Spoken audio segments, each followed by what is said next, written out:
आज दिन मु कहि जे मो पाई गुरुत्वपूर्ण जड़े विधायक भाव में शपथ नौ मोर निर्वाचन मंडलीवासी गुरुत्वपूर्ण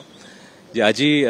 जो स्वप्न देखी आम एक विकसित कोरी एक विकसित ओडिशा गठन कर स्वप्न से स्वप्न दिगरे आउ गोटे पाद आम आगौछु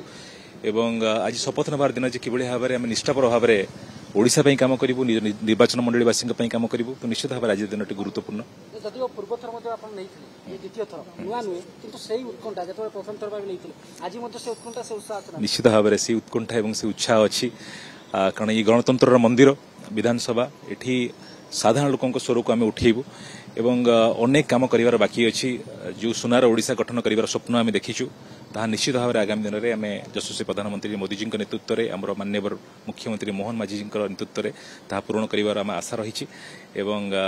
से आशा और से उत्कंठार सहित अच्छु आज प्रतिबद्धतार सहित काम कर समय आसी निश्चित भाव में आम संपूर्ण प्रतिबद्धतार सहित काम करूँ एवं जो विकसित ओडिशा गठन कर स्वप्न आम समस्त देखीचु निश्चित भाव पूर्ण करूँ।